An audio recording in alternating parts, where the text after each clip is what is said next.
Welcome to the Techmeme Ride Home for Friday, April 14th, 2023. I'm Jackson Bird, filling in for Brian McCullough. Today, AWS has begun offering customers access to LLMs made by Anthropic, Stability AI, and AI21 Labs as they look to be a neutral platform for generative AI features. WhatsApp is rolling out new verification and protection features, including defenses against SIM-jacking and social engineering attacks. Twitter has just increased the character limit to 10,000 for Blue subscribers, and your weekend long read suggestions. Here's what you missed today in the world of tech. Amazon Web Services has officially entered the Gen AI ring. Yesterday, AWS announced a platform called Bedrock, which will offer customers access to large language models made by Anthropic, Stability AI, AI21 Labs, and AWS's own Titan. As Wired put it, quote, AWS doesn't have a ChatGPT rival, but it wants to sell you the tools you need to build one, end quote. And quoting the Wall Street Journal, unlike Google and Microsoft, which have announced products for the general public, AWS is targeting corporate customers. In addition to new AI tools, the company is expanding access to custom-made chips that it says can run AI software more efficiently and cheaply than competitors. The largest three cloud companies, AWS, Microsoft, and Google, have put generative AI at the center of their sales pitches recently to try to capitalize on the explosion in interest in the technology. The entire world is scrambling right now, said Shishir Motra, the CEO of AI document startup Coda and an early tester of AWS's new AI products. He said the current rush for companies to ready themselves for this new technology resembles the shift from computers to smartphones. AWS is forging a different path, so far avoiding a major investment in an outside AI company or consumer-facing tools. It says it wants to act as a neutral platform for businesses that want to incorporate generative AI features. By not being tied to any one AI startup, AWS is marketing itself as the Switzerland of the cloud giants. AWS is selling access to multiple large language models, allowing companies to build generative features off more than one.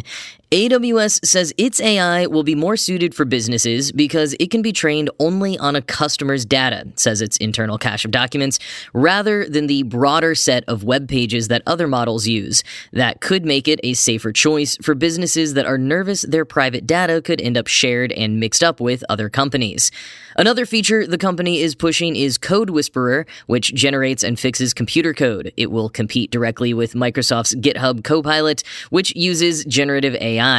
Previously, Amazon had made Code Whisperer available only to a small number of users, end quote. As Vicky Boykis put it on Twitter, quote, buckle up, we're just getting started.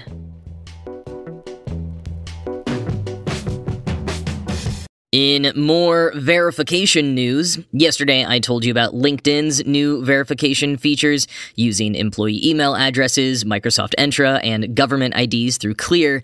Now, WhatsApp has announced a handful of new verification and protection features to thwart scammers, including defenses against SIM-jacking and social engineering attacks. First, there's a new registration check when you download WhatsApp on a new device. You might be prompted to use your old device to confirm that you want to move the account to the new one. This won't always happen, only if the company detects a suspicious registration attempt, and if you don't have access to your old device, you can request a second one-time passcode. Quoting Engadget, whether or not you decide to switch devices anytime soon, your WhatsApp account will be safer, thanks to the new introduction of new background checks. You won't need to directly interact with the verification features WhatsApp is adding. Nonetheless, the company says they will help secure your account against malware and better protect you if your WhatsApp is ever compromised. Separately, WhatsApp is also making it easier for users to verify their connection with someone is encrypted. Right now, verifying your connection with someone involves either scanning a QR code or comparing a 60-digit number, both of which you can find by tapping the encryption tab under a contact's info sheet. Moving forward, tapping the tab will automatically verify whether your connection is secure. The new features will roll out to all WhatsApp users in the coming months. In the meantime, if you want to do the most you can to secure your account, WhatsApp parent company Meta recommends you enable two-factor authentication and encrypted backups. End quote. Johns Hopkins cryptography professor Matthew Green posted a great explainer thread on Twitter, diving a bit deeper into key transparency and why WhatsApp's verification update is a big deal. Quoting Green, "In messengers like WhatsApp and Signal, you can detect attacks by having your friend compare a security code, safety number, or QR code using some other channel. Almost nobody does this. Even my cryptographer friends are like, nah, let's YOLO this one." One potential solution to this is key transparency. The idea of key transparency is that you, 1, publish a single hash that commits to every key or identity in the system at a given time, then people can, 2, compare their hashes to make sure the server is being consistent. This means that I can verify that the server is linking the expected public key for my identity, and now it will be very hard for the server to say something different, i.e. offer a different public key for me to anyone else. End quote. He goes on to explain how effective it is, but how substantial the engineering lift is.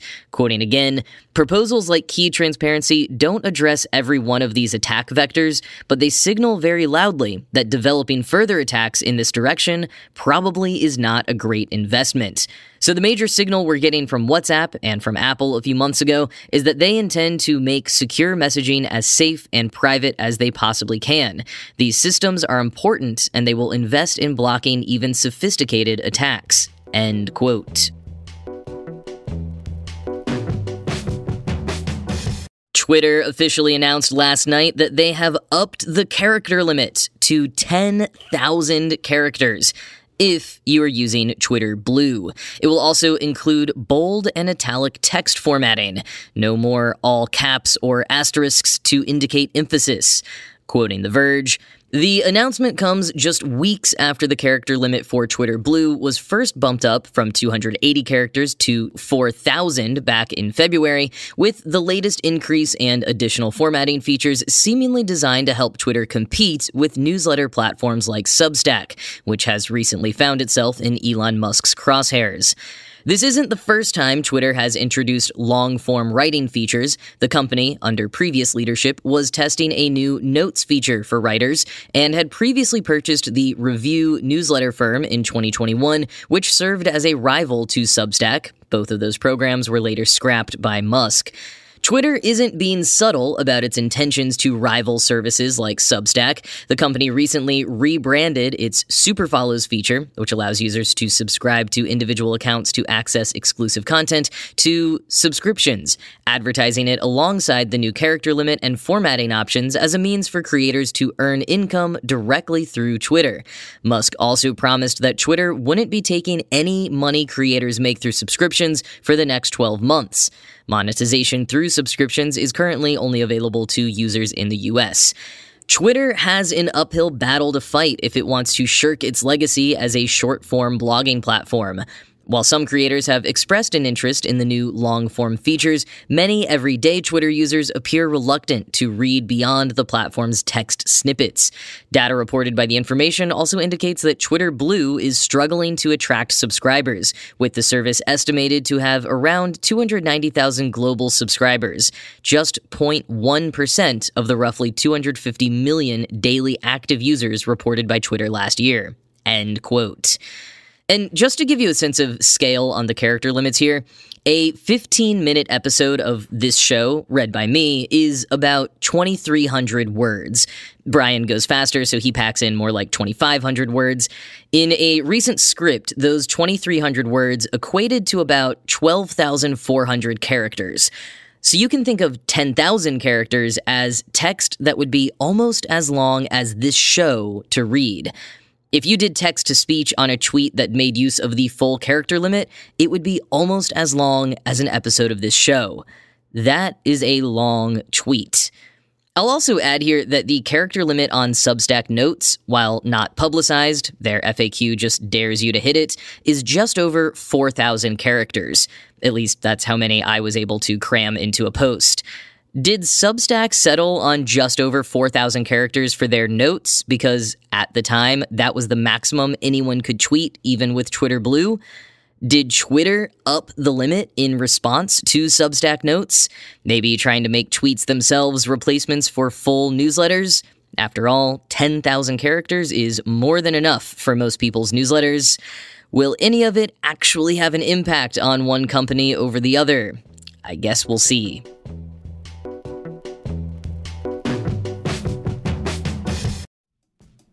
Are you a finance professional looking for a better way to maximize productivity and cut wasteful spending? Well, look no further than Ramp. Ramp is the corporate card and expense management software designed to help you save time and put money back in your pocket. Ramp gives finance teams unprecedented control and insight into company spend. With Ramp, you're able to issue cards to every employee with limits and restrictions and automate expense reporting so you can stop wasting time at the end of every month. Ramp's accounting software automatically collects receipts and categorizes your expenses in real time, so you don't have to. Ramp is easy to use. Get started, issue virtual and physical cards, and start making payments in less than 15 minutes, whether you have 5 employees or 5,000. And Ramp saves you money. Businesses that use Ramp save, on average, 3.5% the very first year.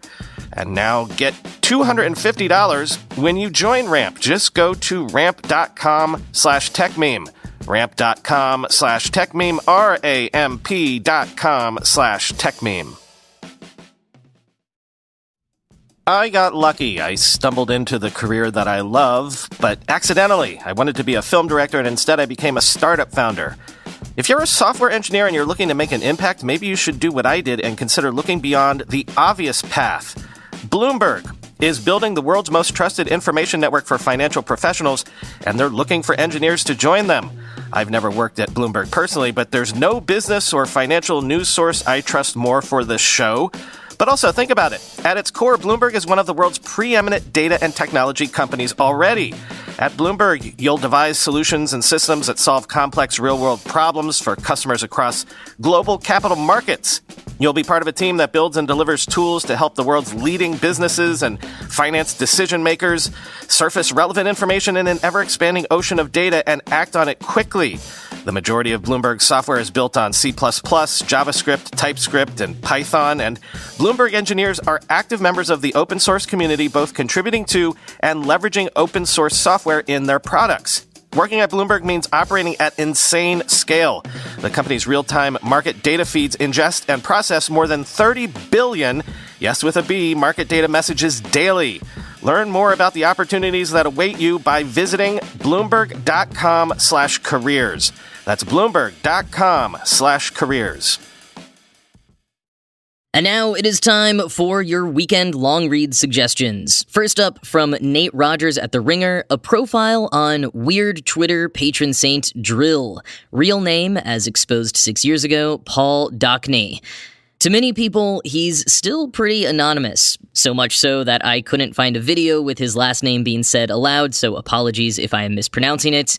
If you are a fan of Drill, this is a fascinating pulling back of the curtain, and if you have no idea who or what I am talking about, strap yourself in. Quoting The Ringer, "To most people, he is nothing. Show the unaffiliated some of his posts, and they will likely just generate confusion and possibly anguish.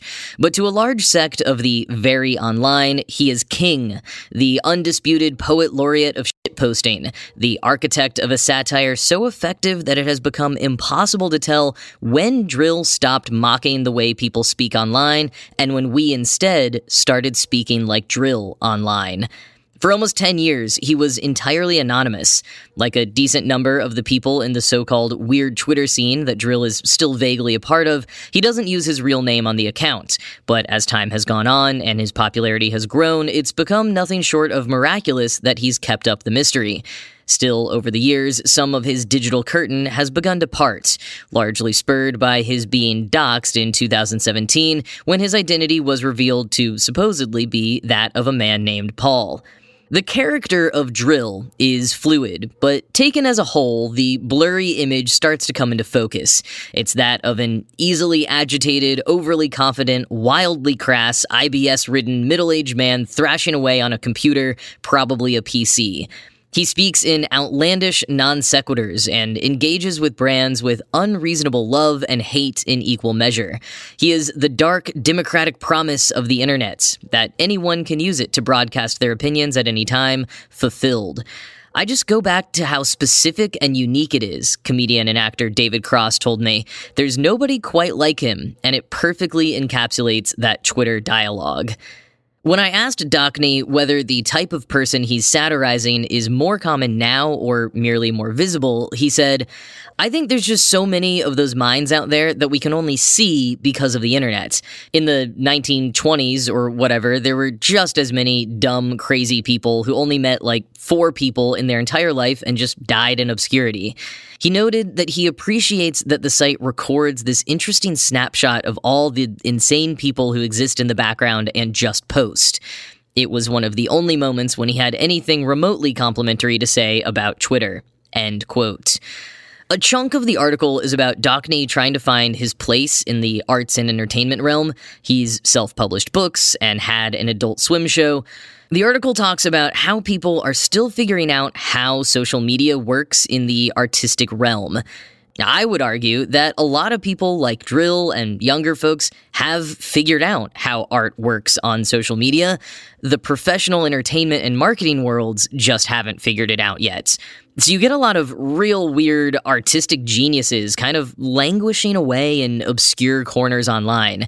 You know, I like Dockney's comparison to how there were kind of out there folks like his Drill character in every era before social media, because I think that applies to Dockney himself. A lot of the artists making some absolutely bizarre stuff online right now might have applied that genius to more traditional media in the past. Like, you want to tell me Da Vinci wouldn't have made the most off-the-wall memes and animations? We just have different tools now. Anyways, next long read suggestion, dovetailing a bit from the AWS news today, from Sharon Goldman at VentureBeat. With a wave of new LLMs, open source AI is having a moment, and a red-hot debate. Now first, this commentary from Brian, quote, "Open source is having a moment with the rise of the LLMs. It's literally like the dream of the 90s is alive in AI. But there's a larger question here. Are LLMs going to turn this AI stuff into commodities? And will open source get us to that place? And if we get there, is that good or bad?" End quote. So, quoting from VentureBeat, "The latest wave of open source LLMs are much smaller and not as cutting edge as ChatGPT, but they get the job done," said Simon Willison, an open source developer and co-creator of Django, a free and open source Python-based web framework. Before Llama came along, I think lots of people thought that in order to run a language model that was of any use at all, you needed $16,000 worth of video cards and a stack of 100 GPUs, he told VentureBeat. So the only way to access these models was through OpenAI or other organizations. But now, he explained, open source LLMs can run on a laptop. It turns out maybe we don't need the cutting edge for a lot of things, he said. However, the ethical implications of using these open source LLMs are complicated and difficult to navigate, said Willison. OpenAI, for example, has extra filters and rules in place to prevent writing things like a Hitler manifesto, he explained. And it's concerning because it opens the door to harmful content creation at scale. Willison pointed to romance scams as an example. Now, with language models, scammers could potentially use them to convince people to fall in love and steal their money on a massive scale, he said. Currently, Willison said he leans towards open source AI, but he still expressed concern. "What if I'm wrong?" he said. "What if the risks of misuse outweigh the benefits of openness? It's difficult to balance the pros and cons." End quote. And finally today from Vulture, is The Economist making the best news podcasts right now? No, of course not. Ride Home makes the best news podcast, at least in the world of tech. From the article, quote, The Economist's growing audio portfolio primarily consists of several regularly publishing news shows that span the publication's range of staid interests. None are particularly groundbreaking on paper. In fact, they're almost throwbacks, somewhat devoid of the affable presentation and emotionality of modern American news podcasts. They are incredibly British, which is to say genteel, studious, a little awkward, and dry as sand. They also seem to be catching on. A spokesperson for The Economist tells me that its podcasts averaged around 25 million downloads in March. That's still a fraction of what you'd expect from a heavyweight like, say, the New York Times, 125 million, according to the industry measurement firm Podtrac. But the larger story here is one of growth. The network has more than doubled its unique listenership, another salient audience metric, over the past 3 years, from around 2 million in 2019 to about 5 million today. The momentum is inspiring further investment. "This is our fastest growing platform," said Bob Cohn, The Economist's president, over email. "We're thinking hard about how to keep adding to the portfolio, likely in the back half of this year," end quote. This makes for a striking contrast with other parts of the industry, which has been facing cuts and show cancellations in the midst of navigating a difficult economic environment. The Economist's history with podcasts extends far beyond this contemporary iteration. The august British magazine was actually part of the original wave of hype surrounding the medium's inception in the 2000s, back when many observers thought that all this podcast stuff was going to be the next major frontier in media. That prognostication wouldn't really be validated until another few hype cycles, of course. Podcasts are always the next big thing, just as podcasting has always been dying. The Economist's modern podcasting era earnestly began in 2019 with the launch of The Intelligence. Like the publication as a whole, its entry into the daily news genre is heavy on analysis and proudly esoteric. There's something distinctly appealing about the somewhat unmodern nature of The Economist's podcasts. This might simply have to do with how it breaks from much of the contemporary news podcast environment, which tends to interpret the podcast medium's oft-touted intimacy by collapsing the gap between the show and the listener.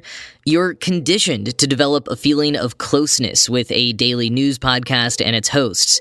In style, there's often a lot of hand-holding, informationally and emotionally. This framework of news communication is understandable within the modern American context, reflecting a public service-driven desire to meet as many listeners as possible on their level. But there are ways in which it can sometimes be off-putting, even condescending. In contrast, The Economist's podcasts are pleasantly aloof, even indifferent.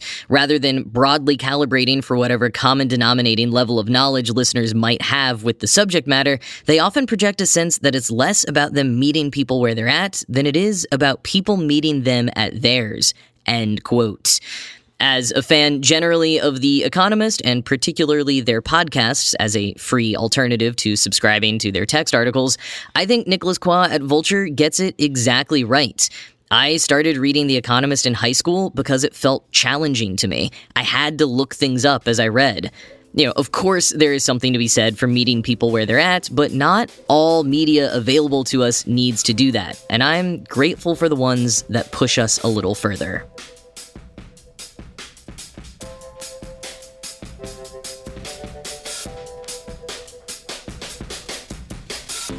Well, that is it from me for this week. Thanks to all of you for tuning in, and those of you who sent some words of support this week. That was very nice to see.